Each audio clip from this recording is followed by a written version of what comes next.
বাংলাদেশের আপডেট সংবাদে আপনাদেরকে স্বাগত। শুরুতেই সংবাদ শিরোনাম। শুরুতেই জানিয়ে দেব একটি গুরুত্বপূর্ণ ভয়ঙ্কর সংবাদ। ডক্টর ইউনূসকে অবৈধ ঘোষণা করে কোর্ট মার্শালের মাধ্যমে সেনাপ্রধানের ক্ষমতা গ্রহণ। বেরিয়ে গেল নতুন এক চাঞ্চল্যকর তথ্য, থাকছে বিস্তারিত প্রতিবেদনে। এদিকে নরওয়ের অসলোতে নোবেল কমিটির নিকট প্রবাসী বাংলাদেশিদের স্মারকলিপি প্রদান।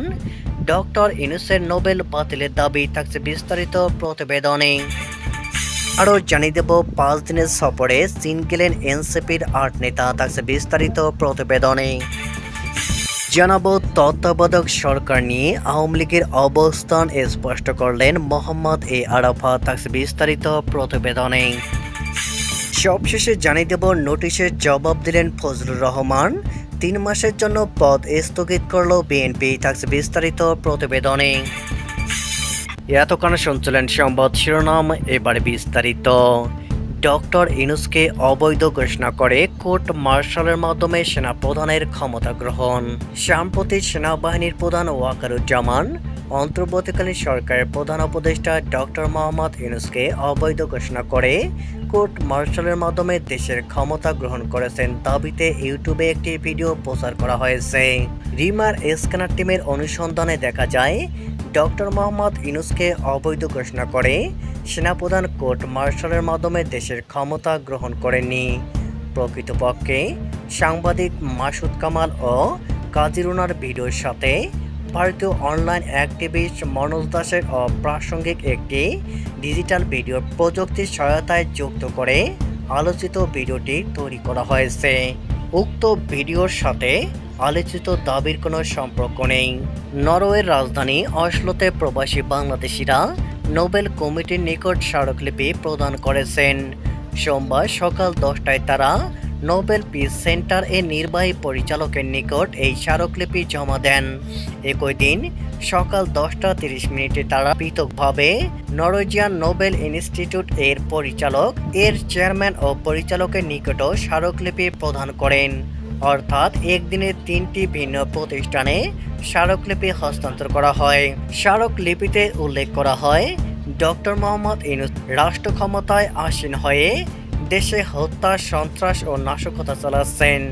তার নেতৃত্বাধীন সন্ত্রাসী গোষ্ঠীর সংখ্যালঘু সম্প্রদায়, আওয়ামী লীগ এবং সহযোগী সংগঠনের নেতা কর্মীদের উপর আক্রমণ, হত্যাকাণ্ড, ঘরবাড়ি ও ব্যবসা প্রতিষ্ঠান লুট, অগ্নিসংযোগ, নারী নির্যাতন, মন্দির ও বঙ্গবন্ধুর ভাস্কর্য ভাঙচুর সহ মানবতাবিরোধী কর্মকাণ্ড চালাচ্ছে। এসব অপরাধের বিস্তারিত তথ্য প্রমাণও স্মারকলিপির সঙ্গে সংযুক্ত করা হয়। প্রবাসী বাংলাদেশিদের পক্ষ থেকে স্মারকলিপি হস্তান্তর করেন সর্ব ইউরোপিয়ান আওয়ামী লীগের সভাপতি এম নজরুল ইসলাম, সাধারণ সম্পাদক মুজিবুর রহমান, নরওয়ে আওয়ামী লীগের সভাপতি মোহাম্মদ মোস্তাফিজুর রহমান খান ও সাধারণ সম্পাদক মফিজুর রহমান।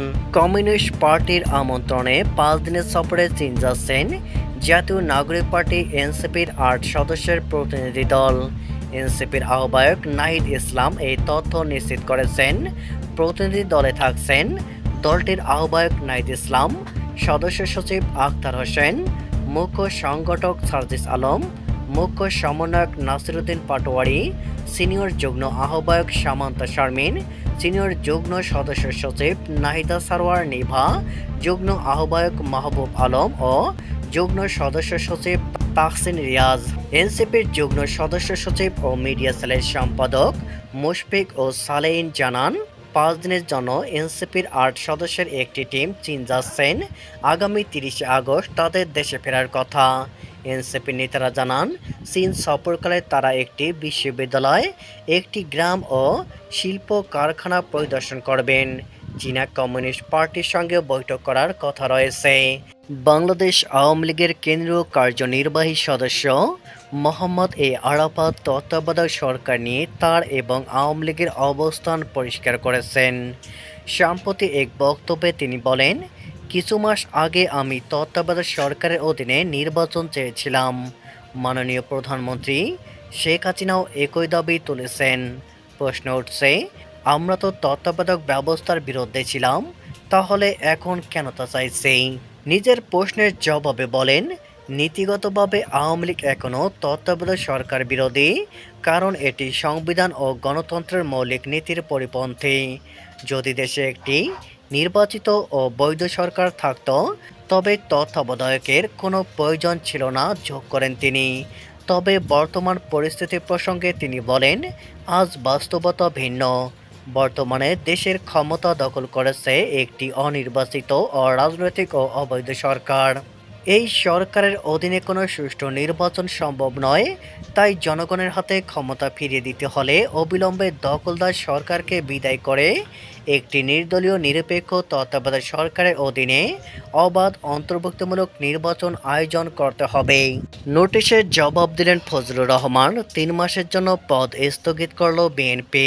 বিএনপি চেয়ারপারসনের উপদেষ্টা পরিষদের সদস্য ফজলুর রহমানের প্রাথমিক সদস্য পদসহ দলীয় সব ধরনের পদ 3 মাসের জন্য স্থগিত করা হয়েছে। দলীয় শৃঙ্খলা ভঙ্গের অভিযোগে এই সিদ্ধান্ত নেওয়া হয়েছে বলে বিএনপির দায়িত্বশীল একটি সূত্র প্রথম আলোকে নিশ্চিত করেছে। গত রোববার ফজলুর রহমানের নামে কারণ দর্শানোর নোটিশ জারি করে বিএনপি। পরে তিনি ওই নোটিশের লিখিত জবাব না দিয়ে সময় বাড়ানোর আবেদন করেন। দলের পক্ষ থেকে সোমবার আরও 24 ঘন্টার সময় বাড়ানো হয়। আজ মঙ্গলবার ফজলুর রহমান লিখিত জবাব দেন। সংশ্লিষ্ট বিএনপি সূত্র বলছে, ফজলুর রহমান যে জবাব দিয়েছেন তা দলের কাছে সন্তোষজনক মনে হয়নি। যদিও বীর মুক্তিযোদ্ধা হিসাবে তার অবদানকে সম্মান জানিয়ে কঠোর সাংগঠনিক ব্যবস্থা নেওয়া হয়নি, তবে শৃঙ্খলা রক্ষায় দলের গঠনতন্ত্র অনুযায়ী তার সদস্য পদসহ সব পদ 3 মাসের জন্য স্থগিত করা হয়েছে। দলীয় সিদ্ধান্তে বলা হয়েছে, ফজলুর রহমান এখন থেকে টকশোতে কিংবা সামাজিক মাধ্যমে কোনো বক্তব্য দেওয়ার সময় যেন দেশের মর্যাদা ও দলের নীতিমালা ক্ষুণ্ণ না হয় এবং দেশের জনগণের ধর্মীয় অনুভূতিতে আঘাত না লাগে, সেদিকে সর্বদা সচেতন থাকতে হবে। বীর মুক্তিযোদ্ধা ফজলুর রহমান গত বছরের 5 আগস্টের পর থেকে দেওয়া বিভিন্ন বক্তব্য, বিবৃতি ও টেলিভিশন টক শোতে কথা বলার মধ্য দিয়ে ব্যাপক আলোচনায় রয়েছেন। মুক্তিযুদ্ধের পক্ষে তার অবস্থানকে অনেকেই প্রশংসা করেন, আবার তার বিভিন্ন বক্তব্য বিতর্ক তৈরি করেছে, সমালোচনাও করেছেন কেউ কেউ। বিএনপির নোটিশের যে জবাব দিয়েছেন ফজলুর রহমান। বিএনপির কারণ দর্শানোর নোটিশের যে জবাব ফজলুর রহমান দিয়েছেন, সেটা একটি অনুলিপি বিএনপি সূত্রে পাওয়া গেছে। জবাবটি হলো, 1. কোটা বিরোধী আন্দোলন যখন ছাত্রদের নেতৃত্বে প্রথম শুরু হয়েছিল, তা ছিল নির্দলীয় চরিত্রে এবং রাজনৈতিক দাবি বিবর্জিত। আমি প্রথম তাদেরকে ইউটিউবের মাধ্যমে উৎসাহ দিয়ে বক্তব্য দিয়েছিলাম, বাবারা তোমরা শুধু চাকুরি চাও, গণতন্ত্র চাও না, তোমরা গণতন্ত্রের জন্য আন্দোলন করো। 2. জুলাই আন্দোলনের পরতে পরতে সমস্ত কিছুর সঙ্গে জীবনের সংখ্যা নিয়েও যুক্ত ছিলাম, যা আমার দল এবং এদেশের সমস্ত মানুষ জানে।